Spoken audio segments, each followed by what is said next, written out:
I'm standing in my garage on a Saturday afternoon. It's been raining for 3 hours. I have a black trash bag in my left hand, and in my right hand I'm holding a lamp that stopped working sometime around 2012. The shade is bent. The cord is frayed. There is no reasonable scenario where this lamp ever illuminates anything ever again. I have been standing here for 4 minutes. My hand will not open. There's a physical sensation in my chest, like a small fist pressing against my ribs. This is not laziness. I am not disorganized. I am experiencing a specific psychological mechanism that scientists have studied, measured, and documented in controlled experiments. And I am not alone. Every person watching this video has a version of this lamp. Maybe it's a box of cables in your closet. Maybe it's a sweater with a hole in the elbow that you keep telling yourself you'll repair. Maybe it's a collection of old phones, or books you'll never read again, or kitchen gadgets you used exactly once. You know you should throw these things away. You want to throw them away. But something stops you. That something is not a character flaw. It is not laziness or sentimentality or lack of discipline. It is a predictable cognitive pattern, and once you understand how it works, you can override it. Let me start with a number that might bother you. The average American home contains approximately 300,000 items. Think about that number for a second. 300,000. That is not a typo. That's according to a study published in the Journal of Consumer Research, which looked at household inventory patterns across different demographics. Now compare that to our ancestors. For most of human history, a person owned somewhere between 50 and 100 objects total in their entire lifetime.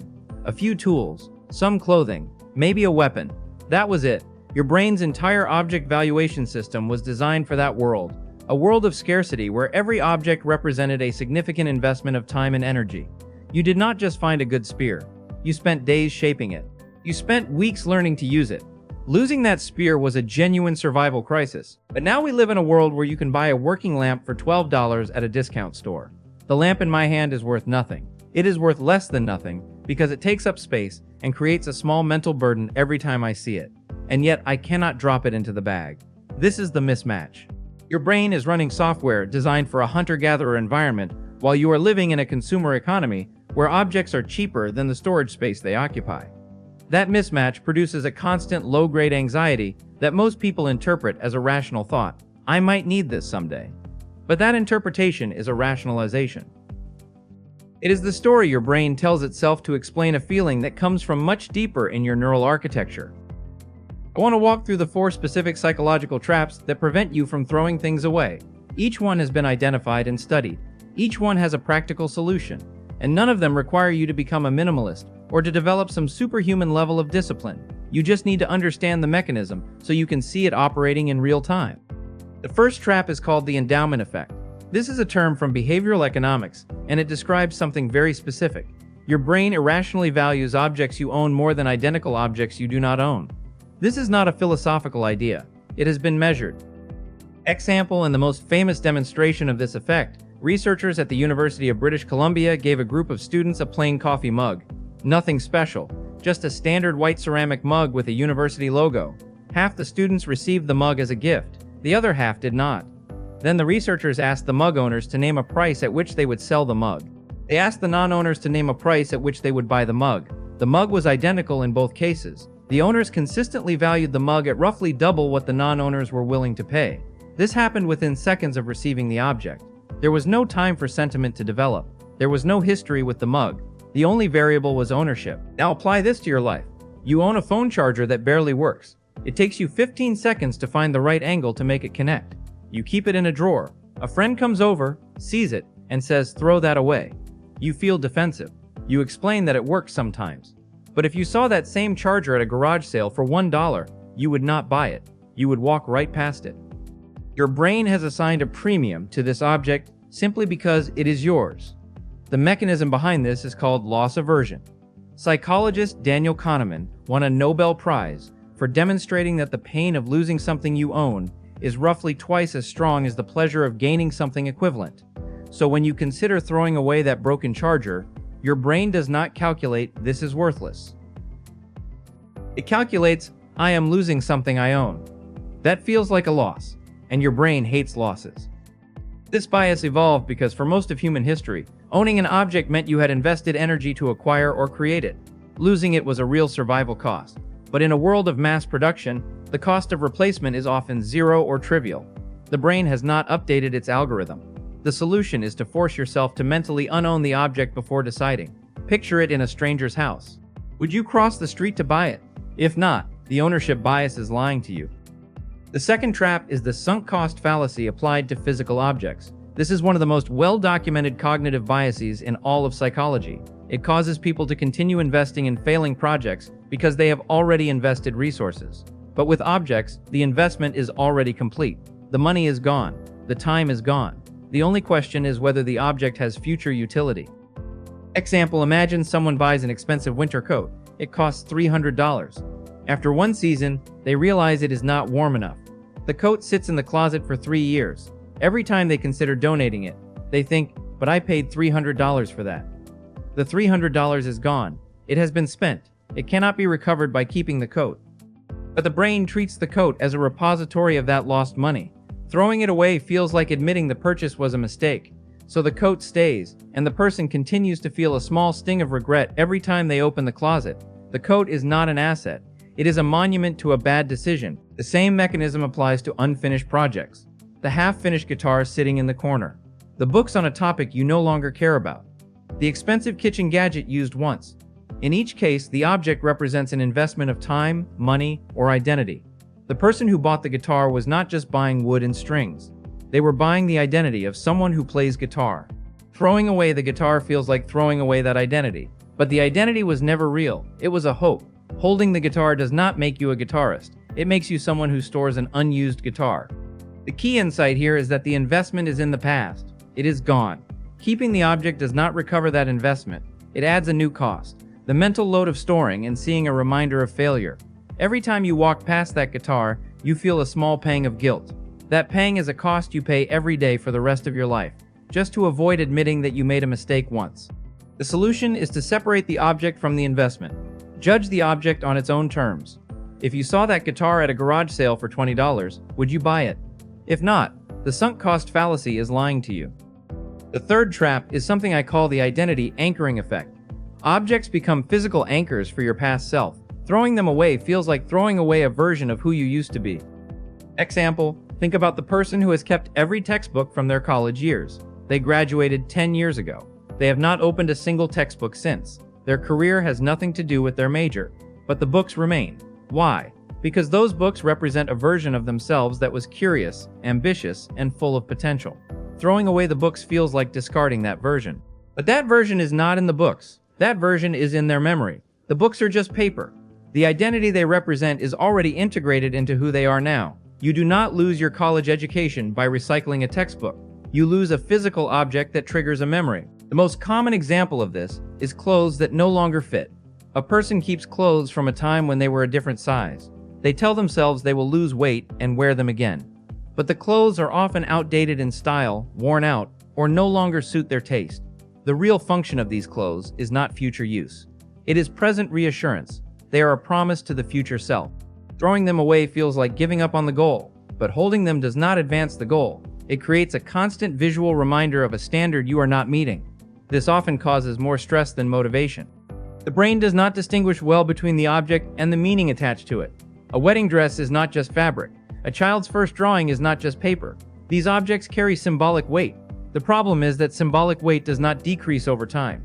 It stays constant, while the practical utility of the object drops to zero. The solution is to separate the meaning from the object. Take a photo of the item. Write a note about what it means. Then let the object go. The meaning stays in your memory and your journal. The clutter leaves your home. The fourth trap is anticipatory regret and the future uncertainty trap. Your brain overestimates the probability that you will need an object in the future, and it overestimates the cost of not having it.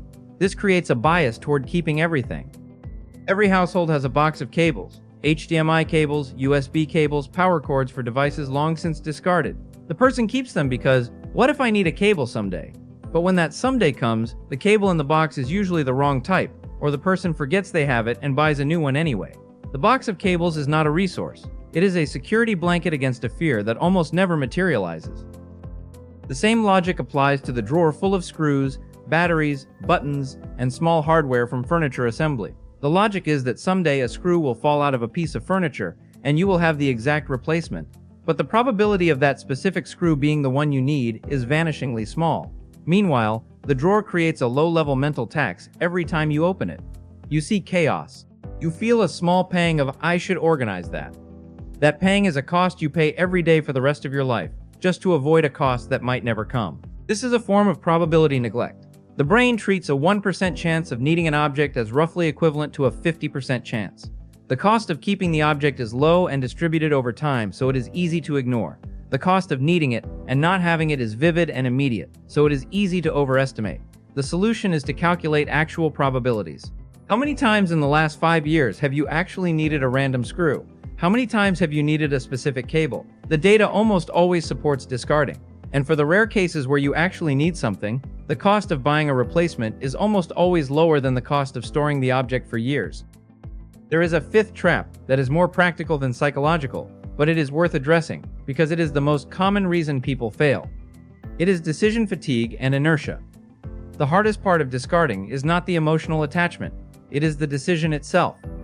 Each object requires a micro-decision, and the brain is designed to conserve energy by avoiding decisions. Imagine going through a drawer of random items. You pick up a plastic pen from a hotel room. You have to decide, keep or toss. This decision takes 2 seconds, but if you have 50 such items, that is 100 seconds of decision-making.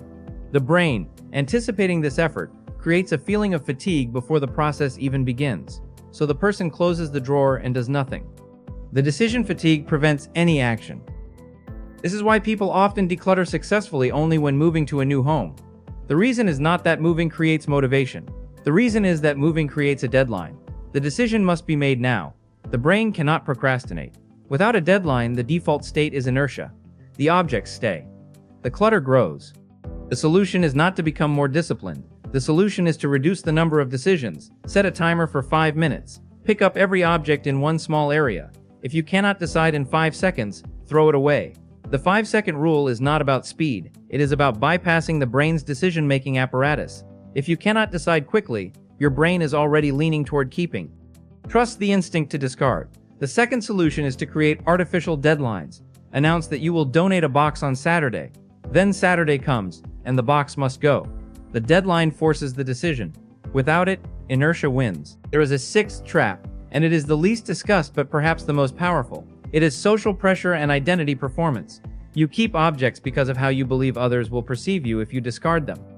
Consider the person who has kept their grandmother's china set. They never use it. It takes up an entire cabinet. They do not like the pattern, but they cannot donate it because, what would my mother think? The china is not a possession. It is a social contract. Throwing it away feels like rejecting the person who gave it to you. But the person who gave it to you is not in the china. The love is in your memory. The china is just porcelain. Every person has a drawer full of gifts they do not like. A candle with a scent they hate.